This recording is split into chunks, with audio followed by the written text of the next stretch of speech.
Hey guys, welcome back to All Around Lego, and today we'll be reviewing Lego set 70815, the Lego Movie Dropship. Let's get into it. To start this review off, we'll go over some particulars first. This set was available for retail during June 2014 all the way through July 2015. It could be found for $80 and has 854 pieces. For the actual set itself, we'll go over minifigures first. This set includes 8 of them, which is super nice. The first one you get is a super secret police guard. It is the one with the humanoid face, I guess, is a way to term it. If it focuses. It's got a standard armored helmet with the zoomed in lenses. It's got that metallic look with the no print on the back or anything, and then it just comes together on the side. It's got the 2 red eyes, the standard face, and then it's got the different shade of metal there for where all those main details are housed. It also comes with a super secret police SWAT vest. It's got the super secret police logo on it, which is a nice detail. Then it's got the belts or belt all around it with super secret police on the back. The body is pretty standard. It's got the logo and then just a few zippers and another belt around with a walkie-talkie up top. And then at the bottom you can see that he's got knee pads and then another buckle and zipper, and then no detailing on the back or arms. Then you get a very similar figure, same torso, legs and everything, except for the face and helmet is different. This helmet looks a bit like a Spatz helmet, although it's probably for not welding. And then this face has the one red bar eye, and then it has the little keypad mouth with the 9 holes instead of a humanoid figure. Otherwise it's the same as the last figure. And then you get another figure. This one has a clip on his back. It's the humanoid face, same goggles as the other one, and then same body. The only difference is he just doesn't have the SWAT belt, or I mean not belt, vest. And then the other one has the non-humanoid face, and then the only difference from this, besides the clip instead of the vest, is the beanie that he's wearing. For the other minifigures, you get a green ninja. It comes with handcuffs from the arrest. The figure looks really nice. They use the one-piece ninja helmet for it. It's got his standard angry face and no secondary print there. It's got 2 gold swords, the standard shoulder pads that drop down to where you can hold the swords. No printing on the legs besides in the front, where you can see the bit of ribbon that is included on the front, and a couple of scaling details. Same thing with the top, just a more open look. Very nice, pretty standard to what the movie has.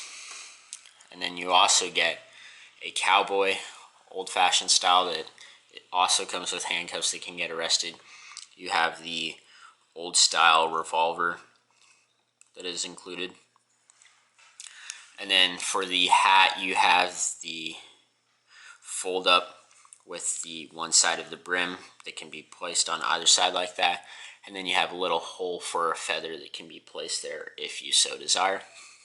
The face is an older face that we've seen in many old sets, where the hair is actually included underneath the actual figure. He's got a nice mustache, but otherwise pretty basic.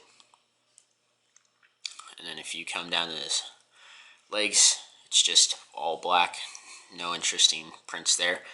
And then he's got a bit of a necktie, and then a couple pockets and a couple straps around it with his belt. Really nice detail. It's definitely a throwback character, and it looks really nice like that. Then you get Emmett. It's the standard Emmett figure. This one has the tracker on the back, and then obviously the piece of resistance, which clips right on to his back. His hair, pretty standard. It's just like all the other sets, nothing too special here. Looks really nice with the knot, and then folds down. He's got his screaming face, and then he's got his bit of a smirk face. He's got his regular construction outfit that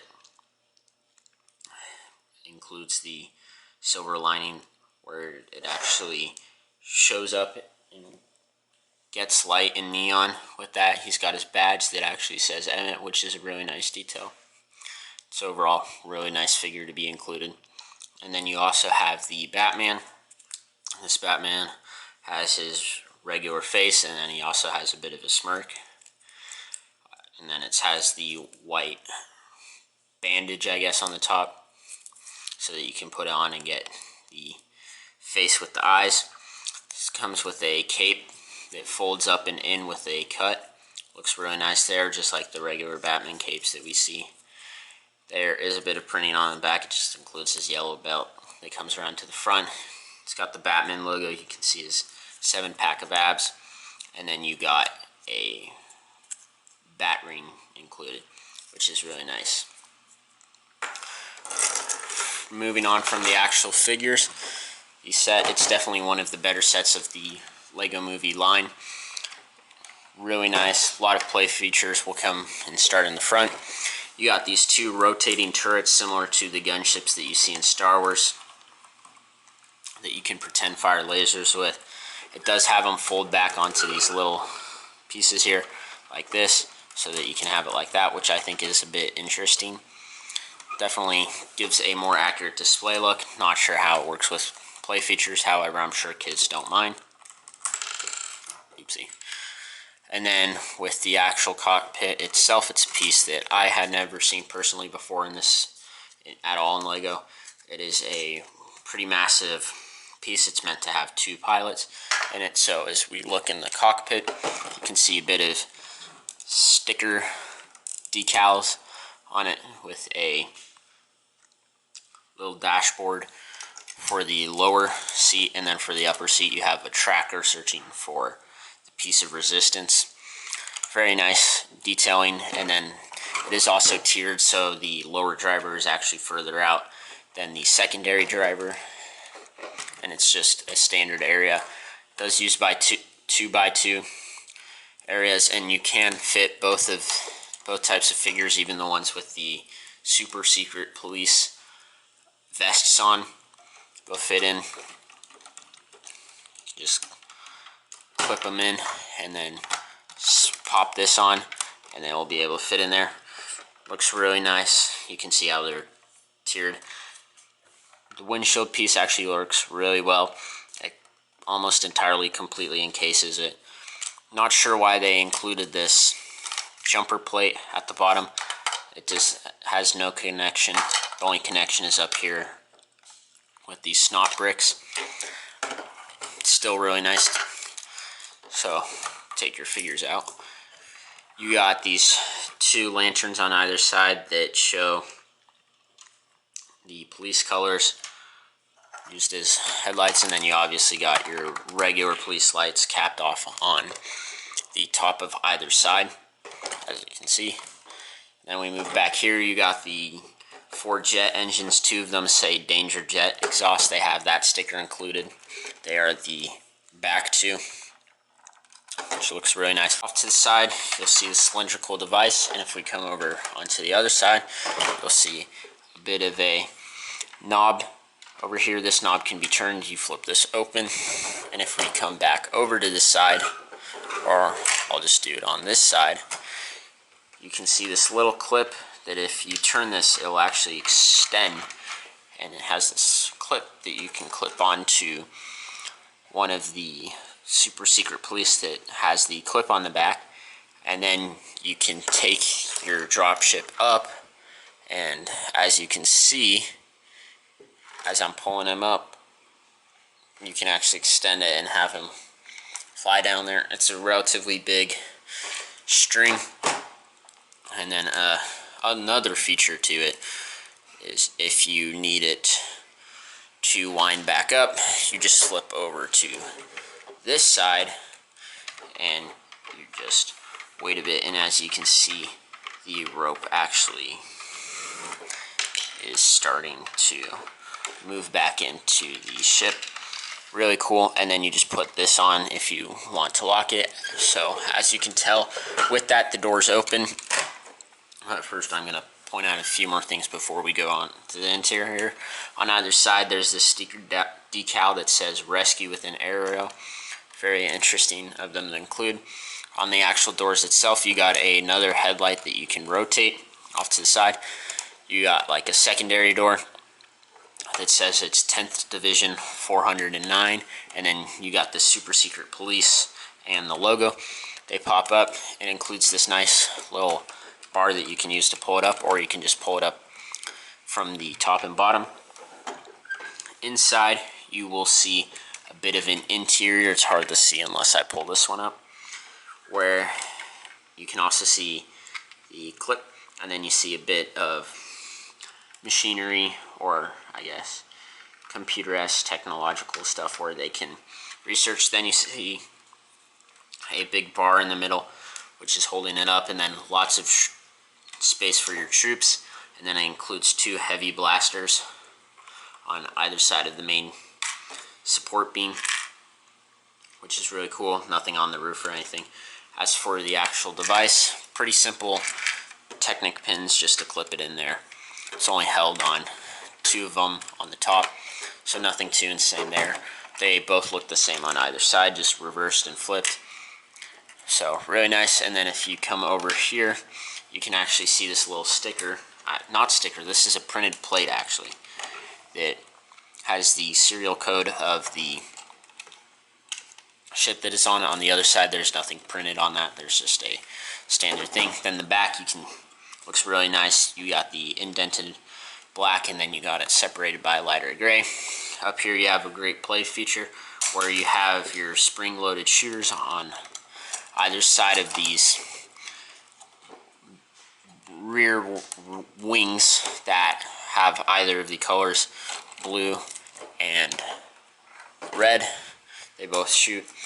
Really nice really nice play feature to include on the rear rings, which otherwise would be just sitting there. On the top, you got a radar dish, and then it comes in from 2 bumps into the interior where you got a couple binoculars, and then you got some standard rifles just clipped on for your troops. And then if you pull this off, which is on a swiveling piece, it is a chair that has, you know, a couple lights with that, a bigger one, and then a more broad one, and a control panel with tracking and stuff. I believe that might also be a target. And then you got a bit of armrest and no back support. Really nice design for that though. Really hard to be compact. I will say it is in a bit of an awkward place all the time. When I'm trying to move this thing, I'll accidentally knock one of these 2 pieces off.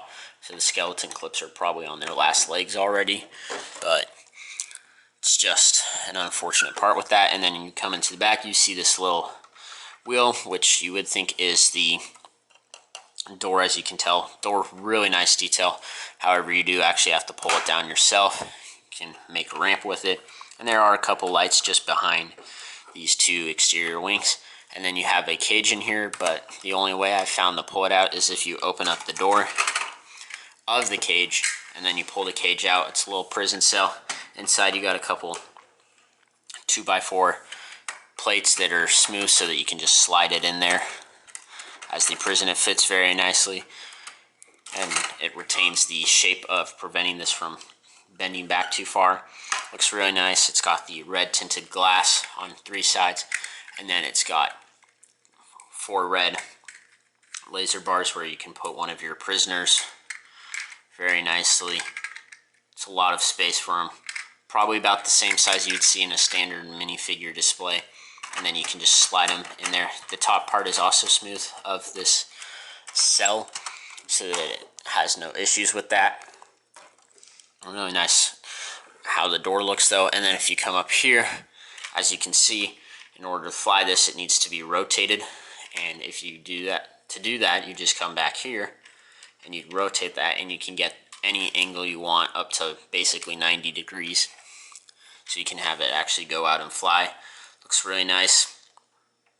It's actually a pretty simple Technic mechanism that allows for all of it to turn, which I think is super cool. Sometimes it does just tilt on its own. However, I think it's really nice detail anyway. And then another bit that was included was these two side plates on either side with the studs facing out, and I think that's actually quite a good feature. Not sure if it's intentional, but it allows for better grip at the bottom so you can fly your ship around better instead of having to hold it up at the top all the time. And it's a really solid model all around. Its swooshability is really good. I enjoy it quite a lot, and it's one of the best LEGO Movie sets. Thanks for watching. Be sure to have a great rest of your day, and I'll see you next time in All Around LEGO.